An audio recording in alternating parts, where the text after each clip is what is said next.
Hey, what's up, guys? Welcome to Film Freaks. I'm Jessica Lyon. And I'm Avi Flores, and today we are going to be recapping episodes 1 and 2 of Mr. Powerman himself, Luke Cage.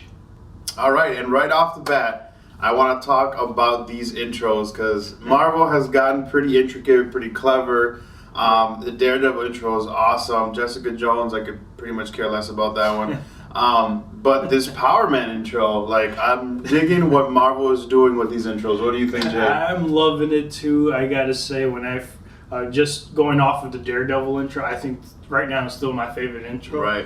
Jessica Jones had a similar feel to it, but it was more I felt like more of a live comic bookish, where they do the animatics comic book feel to it. This one went back to the Daredevil field. Right. I'm loving it. It has the gold 70s, urban feel to it. I'm loving it. Absolutely. The intro was awesome. I love they show him, punching, because, hey, Power Man himself. Right. And the music is epic during the intro, and I was eating it up. Like, before the show even started, before we even get to that, I was already in love just with the intro. Right. So saying that, what are your first impressions, your first initial thoughts on what we've seen so far? Overall, I'm loving it. It's a million times better than Jessica Jones. Yes. I personally enjoyed it, not as much as I was hoping to, but it's definitely there, and it's also kind of running Daredevil's money a little bit for me. Right. But I love it. I'm excited to see what's going on. I don't want to get into too much details yet on why I love it. Right. But yeah, I'm totally digging it. Yeah, I agree. Just watching episodes 1 and 2, the feel of it, the tone of it, everything about this, what they've been able to put together to give us Luke Cage, I think is awesome.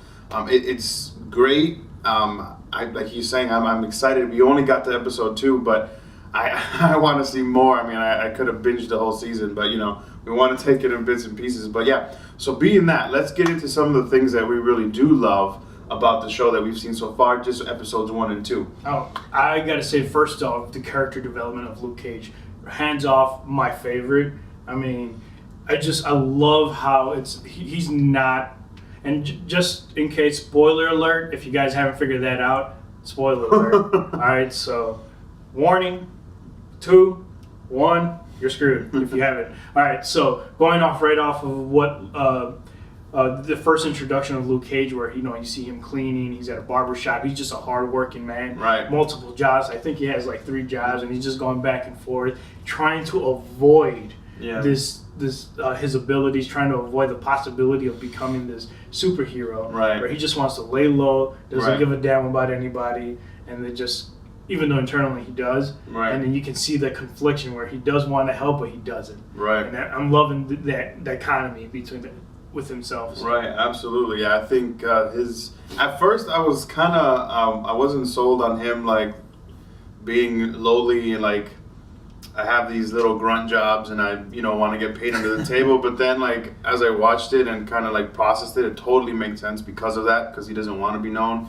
He's like this super powerful dude, and he has like the lowest kind of jobs you can get. Because he just wants to disappear, he wants to be alone, he's trying to deny all these things that have happened to him. So it totally makes sense. And oh my God, like this Harlem urban 70s soundtrack, like the feel of this is amazing. Like I feel like I'm watching like this 70s like Harlem show, and it doesn't feel like pushed or overdone or anything like that. It doesn't feel like this super like black show or anything. Like it's just awesome. Like it feels totally natural. Luke Cage fits right into the mix of what's going on in this Harlem like urban feel that they're giving to this show. And I think like if this wasn't even a superhero show, to me it's like this is like the best like black urban show I've ever seen, because it feels so natural and real.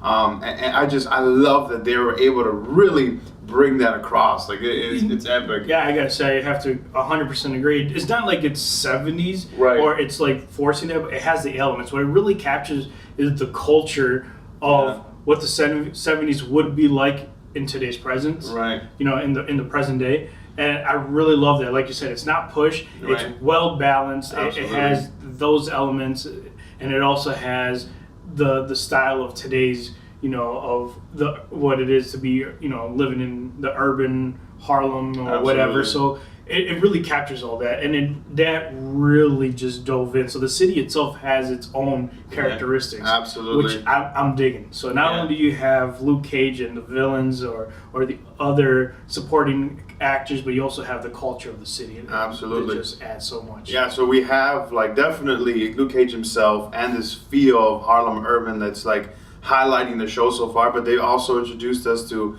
Cottonmouth. And mystery villain guy, Mr. Diamondback, who I think they're both solid. I mean, well, Cottonmouth, we haven't really seen much of Diamond because they just mentioned him. But Cottonmouth to me seems pretty solid as a villain. Like even though he's probably going to be like a sub villain, not the main one, but I like his role so far and how he's really pushing that agenda. And this mysterious Mr. Diamondback, I'm interested to see more of who he is. Is he going to be a metahuman or like a superhero? I really don't know too much of Luke Cage's story and villains and all that, but I like what they're setting up so far with the mayor and the cousins and the nightclub and all that. Like, I'm digging that so far. Yeah, and I'm glad you brought up the fact that you didn't know so much about the character or its universe, because I also don't know. So just off of a person coming off of a brand new perspective of this character, I know of Luke Cage and the Power Man and all this other stuff, but I don't know the history of the character. So being able to dive in and just watching the show for what it is, right? I mean, it's already captured me. Like you said earlier, like it doesn't have to be a superhero movie to actually just be captivated by be a good show. So it's an amazing show, right? Absolutely. And I mean, I really don't have too much, really any gripes with the show yet. Like, I haven't really been able to nitpick anything. My only thing is like that they had to use Pop as like a plot device to kind of make Power Man like, okay, I have to come out and which that's just me being nitpicky, but like it served its purpose. I liked it. It was used in a good way. I just kind of felt bad because Pop was really cool. I love the whole barbershop thing and and again, going back to the whole, I don't want to say non-original, but I mean, he already has a sad origin story, and then you add this on top of that, and I don't know if like this character's history is very dark and very sad, but like again, they kind of gave us that cheap plot twist of, oh, now I'm gonna get vengeance and all this stuff because of Pops, and it was a kind of a terrible plot engine, but then again, it was done well. It was really done well. We're just being very nitpicky about it. It's not that it's terrible, but I just personally, I felt like because of the story is so powerful and so strong overall, to use that, it was kind of like Right, exactly. And I mean, they haven't really showed Luke Cage using his superpowers too much, which I think is awesome because that's not what's driving the show. But so far.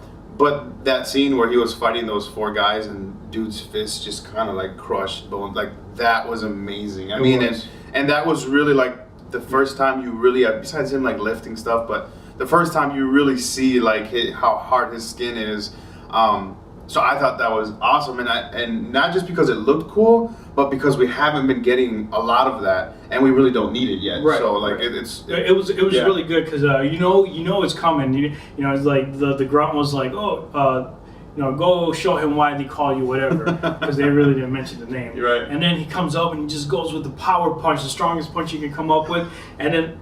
And they do it in slow motion. The visuals are amazing. The lighting is so perfect. And in slow motion, you see as soon as his fist makes that contact, you just see the consequence to that. And it was just so well done. And it was perfect. It's like, this is truly what his powers is. And they give us an amazing glimpse to what to expect in the future. Absolutely. So we're only 2 episodes in, and we're going to keep dishing these out 2 episodes at a time.